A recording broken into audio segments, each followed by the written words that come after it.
Welcome to the Hands-On Business Podcast, the place you come to get tips, tricks, and advice on growing your business. This is a podcast where you can hear real business leaders discussing systems and methodologies that they have used to help them catapult growth in their business.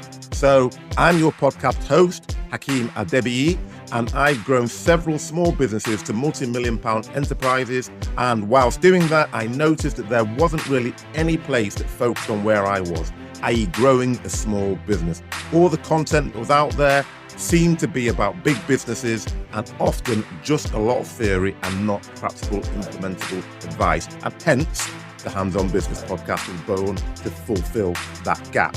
Today will be one of my shorter business bite sessions, which you probably know by now is effectively me musing about a topic which has piqued my interest. So recently, I've been preparing my signature online course to help SMEs in the healthcare space. So the course is about taking SMEs and startups who want to go global and actually putting the building blocks in to show how they grow and actually go and become a global business. Now, when I started the process of writing the course, I thought the first module had to be about segmenting the market, as that's one of the biggest challenges that people always seem to have when they're trying to go from a small business to a global business. However, when I was speaking to my business coach and she was quizzing me on what are the key steps that I put in place to help transform a business's trajectory and move into that global space, she started reflecting back to me and said, well, actually, from what you said and what you do, the first key steps are actually all around vision and mindset before you get anywhere near, the segmenting of the market. And I thought to myself, actually, she's right. That is the first thing that I always work on. And that then made me flip my course preparation on its head and start with vision and mindset as the first two modules. So this is going to be actually quite a short episode because it's a reminder and some tips in terms of vision and mindset, because I've done individual podcasts on, so go and check those out because they're slightly longer episodes and go into more detail. But I thought, having spoken to my coach, it really triggered me to record this episode and actually talk about vision and mindset and give some tips on that. So today, what I'm going to do is dive into the importance of vision and mindset when it comes to scaling your business, because I think that without starting with those two, every business and any business is destined to some kind of failure. We all know that growing a business isn't easy and it requires more than just a good product or service. Of course, you want to have a good product or service, but we know that that's not the be all and end all. You need to have a clear vision and a strong adaptable mindset, because these elements are crucial, as you know, for effective leadership and sustainable growth. So the first thing I'm going to talk about is vision, and vision is the foundation upon which all successful businesses are built. It's not just about having a long-term goal. It's about creating a clear, compelling picture of the future that inspires and then motivates your team. Now, Walt Disney, I think you may have heard of him. He had a reasonably successful animation business. So Walt Disney once said that if you can dream it, you can do it. And what he means by that is that your vision needs to be aspirational, but it also needs to be achievable. It should obviously resonate with your team's values and aspirations, and that's another topic, and it should provide them with a sense of purpose. Everybody needs a flag to follow. So a couple of key tips when crafting a powerful vision. You need to consider these aspects. Number one, it needs to be clear. You want to ensure that your vision is easy to understand and communicate. And communication is key. There's no point having a great vision that people don't either understand or they're not aware of. Number two, inspiration. You want to make that vision compelling enough to motivate and engage your team. So as and when things get challenging and tough, they've got that future state in mind. They've got a vision to follow. And third, finally, direction. It has to provide a roadmap for where your business is headed.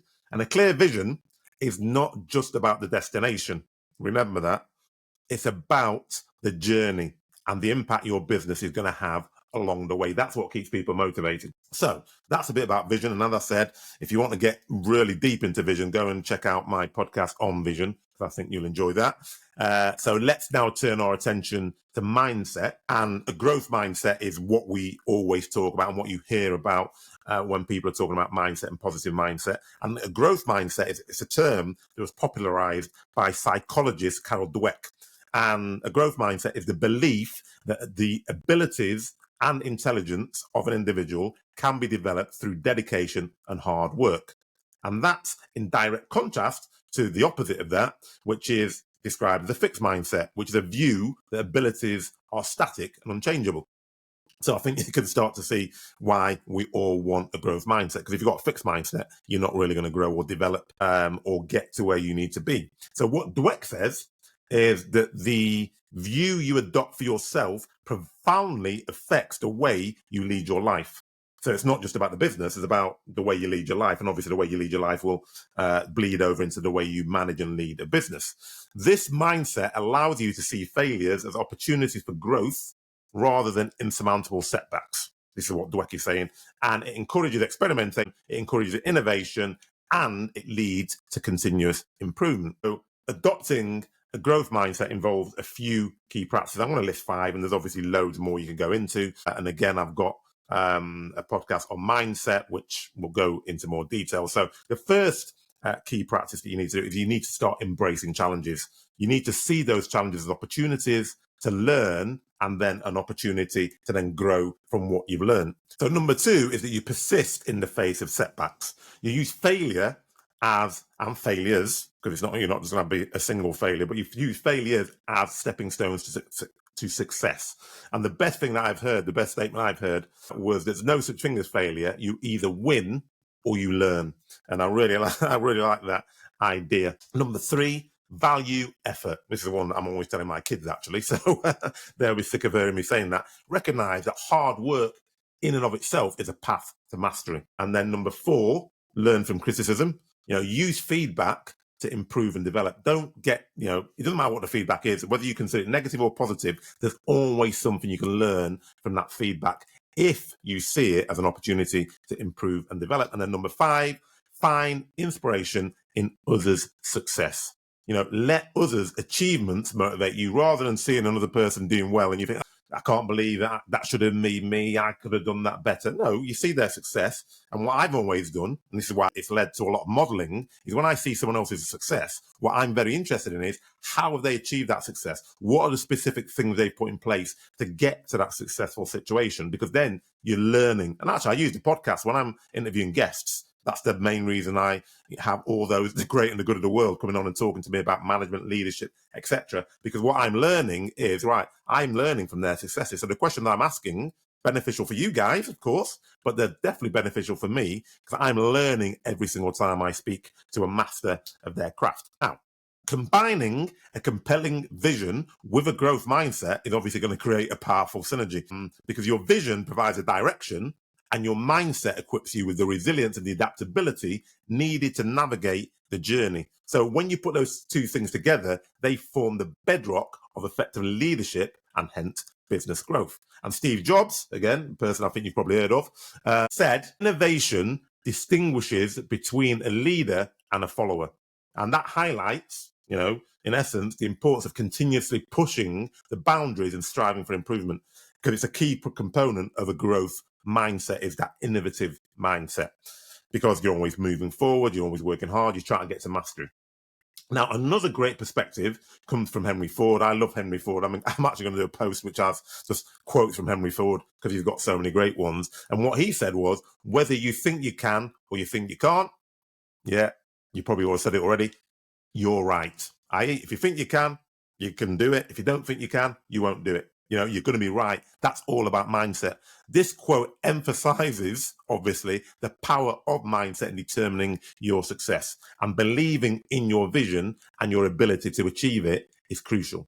So as you work on growing your business, remember the importance of a clear, compelling vision and a resilient, growth-orientated mindset. These elements will not only inspire and motivate your team, but they'll also equip you to overcome challenges and seize opportunities. And remember to keep dreaming big and nurturing a growth mindset. Until next time, keep striving for growth and stay inspired.